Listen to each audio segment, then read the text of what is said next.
Is the widow's tax trap a reason to avoid traditional 401k contributions? Hi, this is financial planner Sean Mullaney. Let's discuss. So one thing that's out there on the internet these days is it's all about Roth 401ks. Don't contribute to a traditional 401k at work. And they're boogeymen, RMDs are going to kill you in retirement. One of those boogeymen happens to be the so-called widow's tax trap. And yes, theoretically, it is absolutely a concern. The concern is this. Husband and wife build up wealth, they retire, now they have RMDs from traditional retirement accounts. It's against the married filing joint tax brackets, not so bad, but one of them passes away. All of a sudden, they're a single taxpayer. And now they have to go up against the single tax brackets. Doesn't the widow's tax trap argue against contributing to traditional 401ks because now they're going to be a single taxpayer and they're going to have to pay all these taxes? Well, we got to assess that, right? We can't just take somebody's word for it. We got to assess it. And so the way I do that is I start with a baseline case and then we move affirmatively into that widow's tax trap. The baseline case is this that I'm going to use is we've got a married couple, husband and wife. All the accounts are in the husband's name. There's going to be a reason why I'm doing that just for this example. We'll talk about that later. So we got all the accounts in the husband's name. They're both 80 years old. We have $2 million in traditional IRAs, say. That creates a taxable RMD of just over $99,000. Now let's make a few other assumptions, right? We've got $40,000 in annual Social Security income. We've got some taxable accounts, not a huge number, but some. Most Americans have most of their financial wealth in deferred accounts. So I think this is a reasonable assumption. We've got $1,000 of interest income, $4,000 of qualified dividend income. That gets this 80-year-old couple about $107,000, a little change of taxable income. By the way, this married couple is doing way better than most 80-year-old American couples. But I want to, give you that couple just to see how bad this tax bite's going to be. Well, while they're alive, no widow's tax trap, it's really not that bad. Let's look at their stats. They're going to have federal taxable income or federal tax of about $14,000, which is an effective rate of a little under 10%. To have built up $2 million that's lasted through up to age 80, we're looking at people who are deducting into a traditional 401k at 24%, maybe greater. And now their effective rate is only 10% in retirement, right? Why should this couple avoid traditional 401k contributions when they were working? 24% maybe higher tax deduction, and then they get retired, and the effective rate on these distributions, about 10%, and they don't even have this IRMA. That's another boogeyman that gets trotted out there. Oh no, you're going to pay more in Medicare premiums because of IRMA. Well, this is a couple with $2 million in deferred wealth. They pay no IRMA. All right, so 10% effective rate, great, but what happens if one of them dies? Aren't they going to get crushed by RMDs and the widow's tax trap? Well, not so fast. We're going to unhide that one through some internet magic there. And so the income's roughly the same. The one big difference, well, there's two big differences. Big difference one is Social Security goes down. We don't know exactly how much that's going to go down. I made a conservative assumption that maybe the surviving widow had a relatively small benefit. Maybe they did a 70-62 claiming strategy, something like that. So they keep a higher benefit of $30,000. I'm doing that mostly to inflate the tax, right? Let's keep that Social Security as high as possible, or roughly as high as possible, just to have more tax to assess this against. Now they're in the single tax brackets, and they lose some standard deduction. They lose part of the additional 65 and older standard deduction. So we're at about $114,000 of taxable income now. And so isn't the widow's tax trap just going to crush the survivor? Well, let's assess.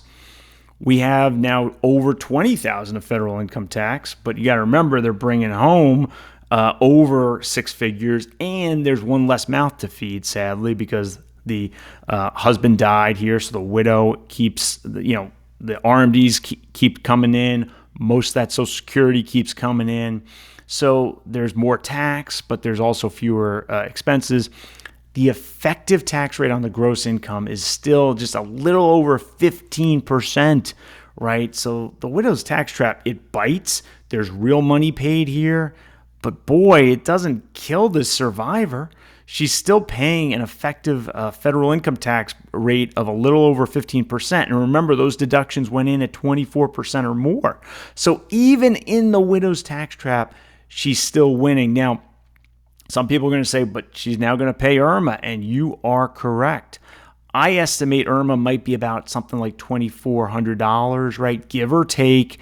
And IRMA's, that changes every year. I'm estimating that her IRMA, based on her adjusted gross income, is something like $2,400 a year. When you combine the IRMA with the tax, the effective tax rate is now still only 17%. So we're starting to get to a place where maybe it's getting a little less efficient. Maybe some of those last dollars should have been Roths, but traditional 401k contributions do not crush this surviving spouse, right? That's the big takeaway here. The tax burden is still very manageable. And there's two things I want to talk about that can really reduce the widow's tax trap and even IRMA. The first one is just sort of the facts of the case, right? So I assume the widow was 80 years old. What if the widow's only 75 years old, right? Which this happens, right? There's disparity between husbands and wives, right? Married couples have disparity in ages. So if all those assets were in the husband's name, he's 80, and the surviving spouse is only 75, well, the RMD goes down, right? Because generally speaking, the surviving spouse will take those assets, the inherited IRA as a spousal IRA. So now we compute those RMDs based on the widow's age. And it's sort of interesting what happens. If we do that, we have a 75-year-old widow. The RMD goes from $99,000 to a little over $81,000. And that has some really good knock-on effects, okay? So our taxable income is going to be a lot less in that scenario. And now our effective rate's about 14%, not the 15% plus. And our IRMA goes down too, right? So there are going to be married couples that get relief from the widow's tax trap just by this phenomenon of, okay, the survivor usually is going to be the younger spouse, and so that's going to lower the RMDs by itself, and that will help mitigate the widow's tax trap. And you see both the tax and the IRMA go down. Even with the IRMA factored into the tax, we're looking at a tax rate of effectively of a little under 15%. So that's pretty good. The other thing that could be done is this spouse didn't do any Roth conversion planning. Most affluent Americans are going to have years before they have to take RMDs where they could do tax-efficient Roth conversions, lower those RMDs, and get a situation where their effective tax rate when they're taking those RMDs is even less, right? So those are two ways we can mitigate the widow's tax trap, basically by having a younger surviving spouse and by doing tax-efficient Roth conversions earlier in our retirement. But even if we don't have those situations, we have a situation we didn't do Roth conversions and we're both the same age, die at age 80, yes, there's tax to be paid, but that tax does not seem, to my mind, to be enough to just totally avoid traditional 401k contributions, right? The widow's tax trap, it's out there, it matters, but it does not mean we just eschew and just get rid of traditional 401k contributions. Let me know what you think in the comments below. Hope you liked this video. If you did, please mash that like button and subscribe to my channel. I'll see you next time.